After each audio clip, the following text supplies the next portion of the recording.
You know what I'm saying? Because naturally, as you go through life, you change. You know what I'm saying? You change as a person, at least in some ways. But like, you actually found specific points in your life, as I did, where I was like, okay, these parts and these specific points need to be better. And I need to improve on these things in order for me to operate as my highest self, and to even have the awareness that like I need to be better than what I am right now. You've already started the journey.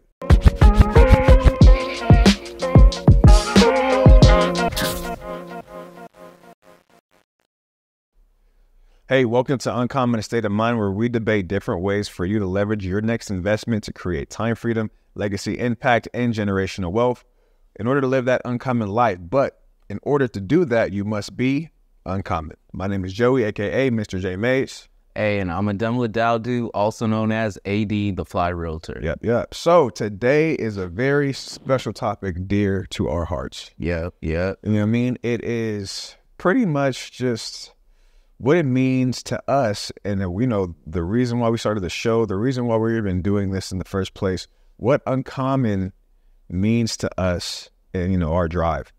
And, Eddie has a couple of key points that we kind of want to touch on in regards to that. But to just give a little bit of backstory, the idea has always been the idea. We started it with a different vehicle, which was like apparel and things of that nature, which is one of our first signs up there, Common Apparel, which, was the vehicle for the idea, but the idea has never really changed. You know what I mean? So it's going to be cool to kind of explore that and talk about that today. Right. One thing that's crazy that I think about often, when we started Uncommon Apparel, we were gearing that towards entrepreneurship. Yeah. And I promise you, this was years before the whole entrepreneurship train even took off. Right. Like, if we knew what was going to become, maybe we would have thought about it differently, but just to let you know, we were there first. But yeah. So yeah. First off, like, one thing I think it means to be uncommon, it's not looking for the easy route. You know what I mean? Because it's a very common thing to look for the easy way to go about things.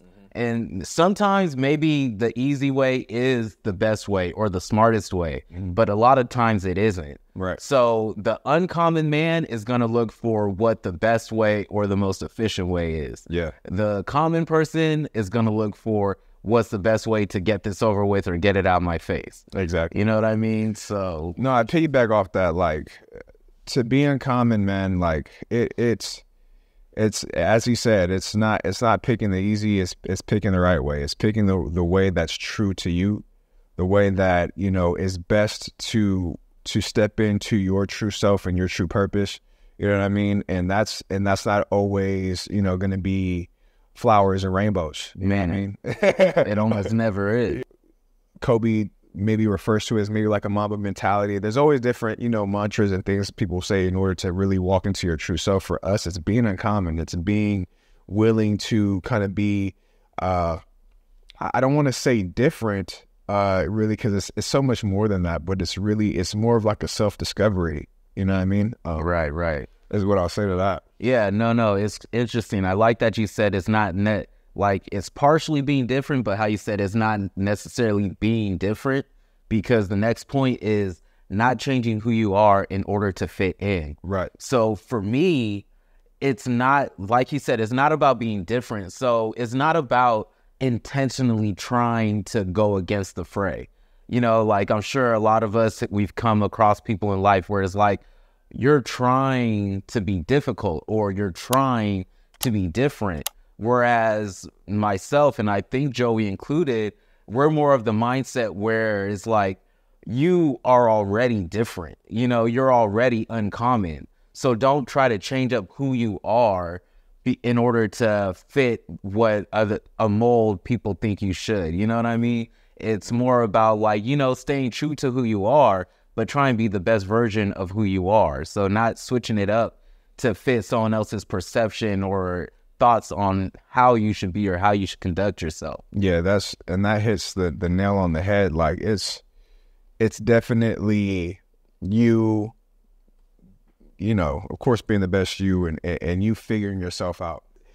It's a maturation. It's starting from it's starting from one point and understanding that in order for you to be the person that you want to become, the person who's walking in their purpose, there is a process in order to get there. Right. And as much as, you are being yourself, there is still things within yourself that need to be worked on and tinkered. That way you can operate as your best self. Yeah. You know what I mean? Really, it's being you at your highest level. Boom. Like, that's what it's really about. Like, and not to say that not until you get to your highest level are you uncommon. Like, even being someone who's working on themselves in multiple avenues or, multiple things that they know they can improve on, that in itself is being uncommon. So I don't like this idea of not until you're the finished product are you uncommon. Right. No, the journey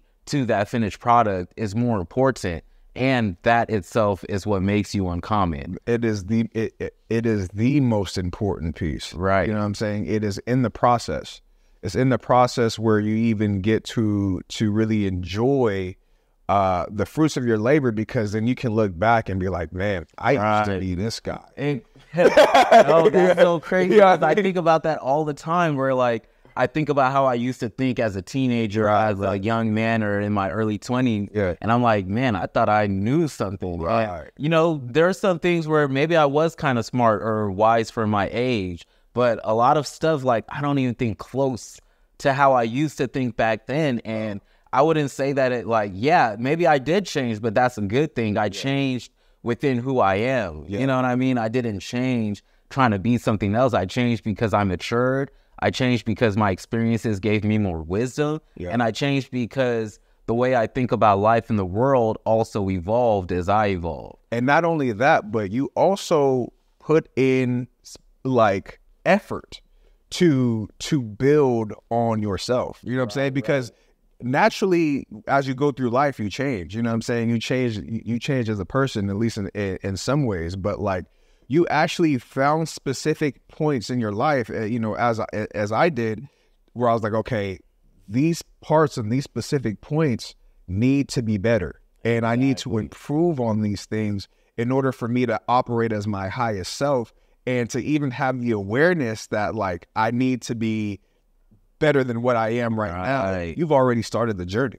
I didn't put that down, but self-awareness, that's another uncommon trait. Yeah. Because self-awareness and then allowing yourself to become aware based on people you trust. Yeah. You know what I mean? Because how many times have you tried to tell somebody who you felt like, okay, we're close enough, like I should be able to tell you the truth about something, with love, with care, and everything, with compassion. Yeah. But you should be able to take that, receive it, and know that there's no malice. But it's like some people, you try to tell them something that could help them for their own better, and they get mad, or they think that you're a hater. Yeah. That's the one, right? In today's day, oh, you're a hater. Like, bro, I'm not hating. I'm trying to tell you that you need to switch things up. And if you stay within the parameters of how you've always done things, get the same result. You know what I mean? Bro, it doesn't make me a hater. To be honest, it actually makes me a friend. I think that's one thing that has, that's one thing that people have so messed up. Like, there's so many little like, quotes and mantras that people just be you. Oh, if he doesn't take you as you are, he's not the one for you. Right? Like, what, sis? Don't do it, sis. don't get me started. This one for men too. It wasn't even supposed to go there. It's for men too. It's for men too. You know what I mean? Like, straight up. You know what I'm saying? But for everybody, there's these quotes out there that'll have you thinking that the current self that you're at, you know what I'm saying, is perfect as it is. Not saying that you're not a great person as you are, but there's always things to work on, and you need to be open enough. You can't the problem with those things, it gives people an excuse to be comfortable, stay how they are. Yeah, to be comfortable where they're at, and like, oh no, I'm just gonna just do this, and everybody should accept me. No, you know what I'm saying? There's things that you can be better at as a person that's going to excel you in every aspect of your life, or maybe in just one specific aspect. You know what I mean? But it's up to you to allow you to. It's up to you to allow yourself to absorb that feedback and then make changes. You know what I mean? It's actually, in all honesty, it's rude and it's selfish for you to think that you, with your stank attitude and your, negative, attributes, that you can go on living your life and everybody else should just have to acquiesce to this nonsense. Like, that's so crazy. You know what I'm saying? Like I thank God for the people who let me know along the way, bro, maybe you can do it better this way. You know what I mean? Even my boy Joey, we wouldn't be best friends if I couldn't honestly turn to him and be like, all right, how do you think I should improve? And even if I don't ask that question, I need to be open to hearing him let me know, all right, dude, I know what your intentions in life are and you want to be better. So I'm going to let you know you need to correct this. You know what I'm saying? We can't just operate thinking that everybody should just tiptoe around the negative traits we possess. Right. It's how do we expect to grow? That part. And that's not an uncommon thing. That's very common. Yeah. You know what I mean? To stay in the same box you've always been in. And I think we touched on this before, but it's one thing that's going to help you, progress on that journey is to have somebody there that you can trust, you know what I'm saying, to give you that type of feedback. Because me personally, I already say it. Most of the world, I don't give a shit about your opinion. You know what I'm saying? Most of the world. But the certain people in my life that I have placed in my life specifically can tell me something and I'm going to listen. Right. All ears. Even if you don't like it. Even if I don't like it. I'm going to listen all ears because I know that you're operating with my best intentions at heart. You know what I'm saying? Or what's that phrase? You're operating with my best interests. There we go. You're operating with my best interest at heart. You know what I'm saying? And I know that, and I know that it's coming from a place of love. So I'm going to receive that, you know what I'm saying, understanding where you're coming from. You know what I mean? So it's important to have those key pieces in your life that you feel comfortable going to and asking an opinion and really, doing something about it at that point. Right. No, for real.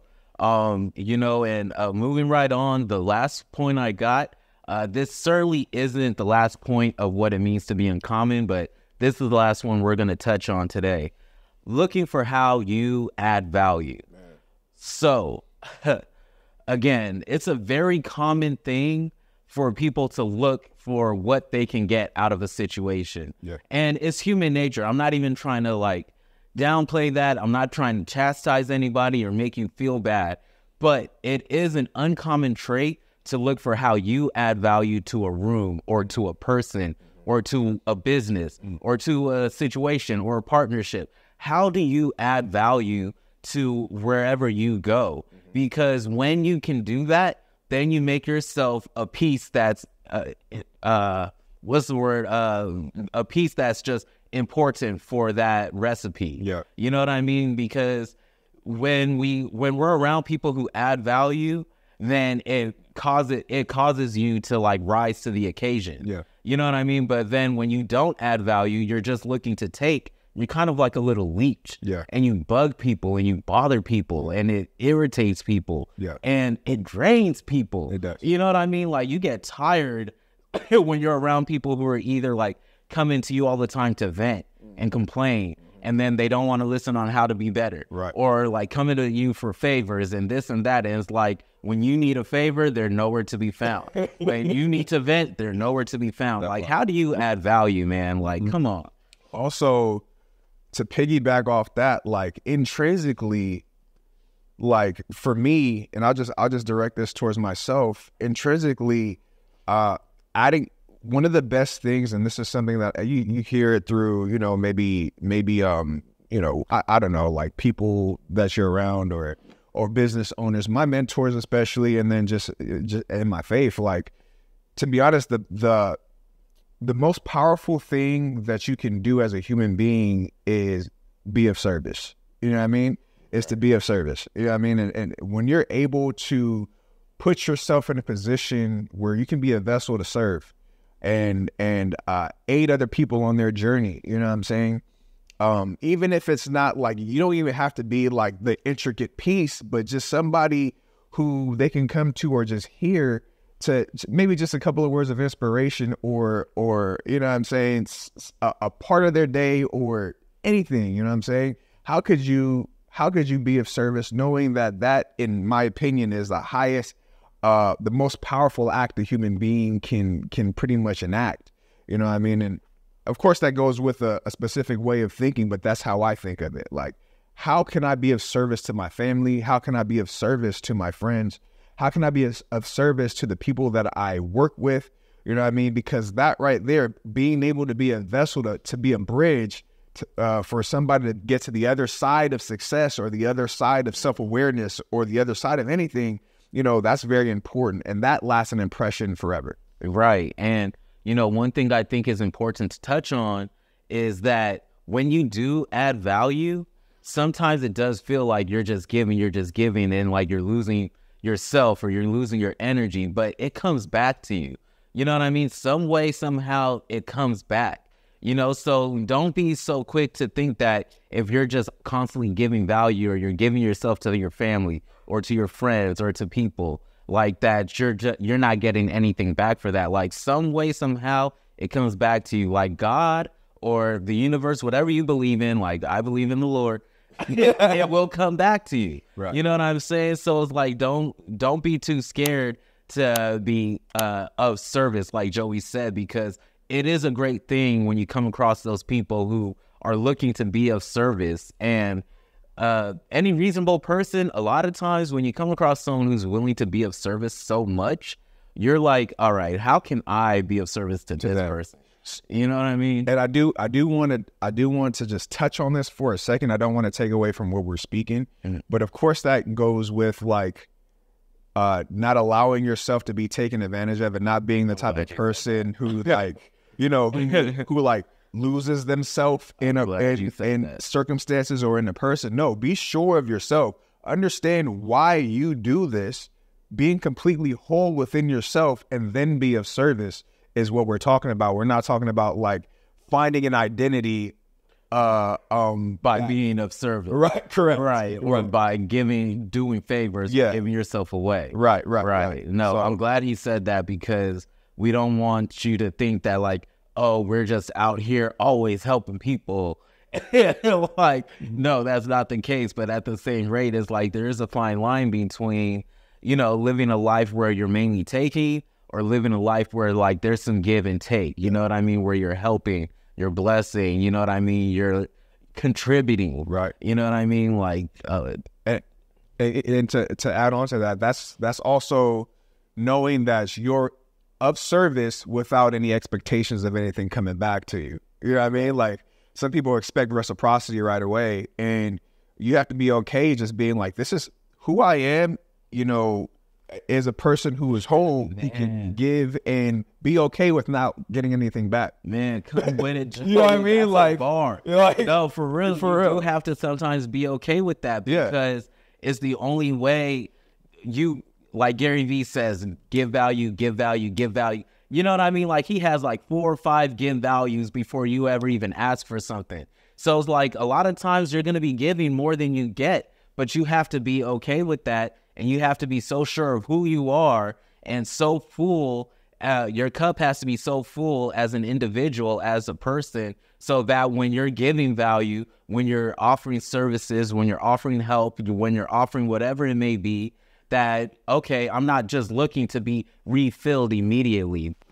Hey guys, so while we were filming, like we was about to spit some more bars. Yeah, it was preaching. Look, but the camera died. Or no, actually it ran out of space, but we got another SIM card. But we don't remember where we left off, so we're just gonna end it here. Right, we're gonna end it right there. But we hope you liked what we had so far. Yeah. Again, this topic, what it is to be uncommon, is near and dear to us. Yeah. So thanks for listening. And no beef for today, because the topic was uncommon. So again, being you and being uncommon. Hey.